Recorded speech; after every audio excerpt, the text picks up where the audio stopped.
తెలంగాణ తొలి ముఖ్యమంత్రి కేసీఆర్ గారి హయాంలో బీఆర్ఎస్ ప్రభుత్వం 10 సంవత్సరాల్లో రాష్ట్రంలో సబ్బండ వర్ణాలకు చాలా చక్కటి పరిపాలన అందించి రైతులకు రైతు బంధు కావచ్చు, మహిళలకు పెన్షన్లు కావచ్చు, అదే విధంగా వృద్ధులకి వితంతువులకి పెన్షన్లు కావచ్చు కేసీఆర్ గారి హయాంలో చాలా బ్రహ్మాండంగా వచ్చినాయి. అదే విధంగా ఆడబిడ్డ పుడితే కేసీఆర్ కిట్ కావచ్చు, అదే విధంగా ఆడబిడ్డ పెళ్లి చేస్తే కళ్యాణ లక్ష్మి కావచ్చు. ఇదే విధంగా మరి అన్ని రకాలుగా ఉపాధి అవకాశాలు రాష్ట్రంలో పెరిగి ఐటీ రంగంలో కూడా తెలంగాణ కేటీఆర్ గారి ఆధ్వర్యంలో హైదరాబాద్ ని ప్రపంచ ఖ్యాతి గడించే విధంగా ఐటీ హబ్ గా తీర్చిదిద్దిండు.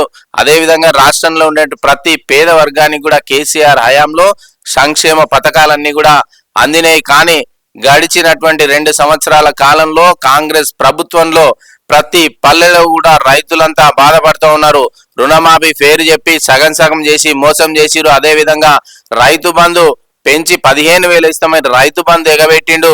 అదే విధంగా మహిళలకి వృద్ధులకి పెన్షన్లు 4,000 రూపాయలు ఇస్తామని చెప్పి మోసం చేసిండు. తులం బంగారం కళ్యాణ లక్ష్మిలో 1,00,000 రూపాయలతో పాటు తులం బంగారం ఇస్తామని చెప్పి మోసం చేసిండు. అదే విధంగా రేషన్ కార్డులో ఉన్నటువంటి ప్రతి మహిళకు కూడా 2,500 రూపాయలు ఇస్తా అని చెప్పి అది కూడా నెరవేర్చకుండా మోసం చేసిండు.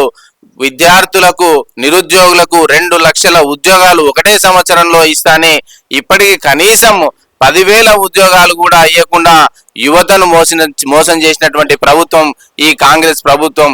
కేవలం కేసీఆర్ గారిని తిడుతూ కాలం గడుపుతున్నారు తప్ప రేవంత్ రెడ్డి గారి ప్రభుత్వంలో ప్రజలంతా కూడా చాలా బాధలు పడతా ఉన్నారు. రైతులను మోసం చేసిండు, విద్యార్థులను మోసం చేసిండు, ఉద్యోగస్తులను మోసం చేసిండు. ప్రతి ఒక్కరు కూడా నిరుత్సాహంతోనే ఉన్నారు. కాబట్టి ఈ రోజు ప్రజలంతా కూడా బీఆర్ఎస్ పార్టీకి ఓటేసి పెద్ద ఎత్తున గెలిపించేటందుకు సిద్ధమైనరు. మరి గడిచినటువంటి ఈ 2 సంవత్సరాల కాలంలో పెద్ద ముద్దునూరులో కాంగ్రెస్ నాయకుల యొక్క ఆగడాలు అరాచకాలు మితిమీరిపోయినాయి. ఏ రైతు భూమి కొన్నా అమ్మినా కమిషన్ లేనిదే రిజిస్ట్రేషన్ ఆఫీసులో రిజిస్ట్రేషన్ కానివ్వడం లేదు.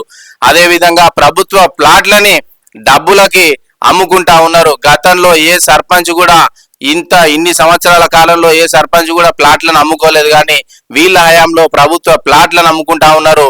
వాళ్ళ అన్యాయులకు అక్రమంగా ప్రభుత్వ ప్లాట్లను అట్లా పెడతా ఉన్నారు. అదే విధంగా గ్రామ పంచాయతీలో ఉన్నటువంటి డబ్బులన్నీ కూడా వాళ్ళ సొంత ఖాతాలోకి మళ్లించుకున్నారు. అదే విధంగా గుళ్ళో ఉన్నటువంటి ప్రతి రూపాయిని కూడా 1 రూపాయి కూడా లెక్క లేకుండా ఈరోజు గుళ్ళో ఉన్న రూపాయలన్నీ కూడా మాయం చేసిరు. గుళ్ళో చిట్టి ఎవరైతే చిట్టి వేసిరో వాళ్ళందరూ కూడా దాదాపు 15 లక్షల రూపాయలు చిట్టి డబ్బులు ఎగబెట్టిండ్రు. అదే విధంగా గ్రామంలో ఏ పంచాయతీ జరిగినా ఎవరికి కాలు ఇరిగిపోయినా డబ్బులు వసూలు చేస్తున్నారు, ఎవరన్నా యాక్సిడెంట్ అయి చనిపోయినా డబ్బులు వసూలు చేస్తున్నారు. ఎవరన్నా నిర్మాణం చేసుకున్నప్పుడు ఇల్లు 1 ఫీట్ 2 ఫీట్ల ముందుకు వస్తే దాన్ని ఎన్నికకి జరపడం కాకుండా వాళ్ళతో లక్షల డబ్బులు తీసుకొని సెటిల్మెంట్ చేసుకుంటా ఉన్నారు. అదే విధంగా గ్రామంలో దాతలు డబ్బులు ఇచ్చి స్కూల్ బిల్డింగ్లు కట్టిస్తుంటే వాళ్ళతో కూడా 4 లక్షల రూపాయల కమిషన్లు వసూలు చేస్తా ఉన్నారు. ఈ విధంగా గ్రామంలో అరాచకాలు పెరిగిపోయినాయి. ఈ అరాచకాలకు చరమగీతం పాడాలంటే మళ్ళీ కేసీఆర్ పాలన రావాలంటే ఇక్కడ మన నాగర్ కర్నూలులో మరి జనార్దన్ రెడ్డి గారి పాలన రావాలంటే గ్రామాల్లో సంక్షేమ పథకాలన్నీ కూడా చక్కగా ప్రతి పేదవానికి అందాలి అనంటే ఖచ్చితంగా రాబోయే ఎన్నికల్లో పెద్దముదునూరు గ్రామంలో బీఆర్ఎస్ పార్టీ అభ్యర్థిగా అక్క కమ్మరి వరలక్ష్మి అక్కకి ఓటేసి పెద్ద ఎత్తున గెలిపించాలని చెప్పి తెలియజేస్తా ఉన్నాం. అయితే బీఆర్ఎస్ పార్టీ అభ్యర్థి గెలుపు ఖాయమైపోయింది. మెజారిటీ ఎంత అనేది మాత్రమే మిగిలింది. కానీ ఈ విషయం కాంగ్రెస్ నాయకులకు మింగుడు పడక ఏం చేయాలి, ఏ విధంగానైనా వీళ్ళ విజయాన్ని అడ్డుకోవాలనేటువంటి కుట్రలు చేస్తూ బీఆర్ఎస్ నాయకుల మీద అక్రమ కేసులు పెట్టి భయపెట్టాలని చూస్తా ఉన్నారు. మీరు 6 మంది మీద కాదు, 60 మంది మీద కాదు, 600 మంది మీద మీరు కేసులు పెట్టినా మేము భయపడే ముచ్చట్లేదు. బరాబర్ కొట్లాడతాం. రాబోయే 14వ తారీఖు నాడు బీఆర్ఎస్ జెండా పెద్దముదునూరు ఎగరేస్తాం. మీరు ఎంతమంది మీద కేసులు పెట్టినా మేము భయపడం. దయచేసి పెద్దముదునూరు ప్రజలందరికీ విజ్ఞప్తి చేస్తా ఉన్నా, 14వ తారీఖు రోజు కత్తెర గుర్తు మీద ఓటేసి వరలక్ష్మి అక్కను పెద్ద మెజార్టీతో గెలిపించాల్సిందిగా కోరుతా ఉన్నా.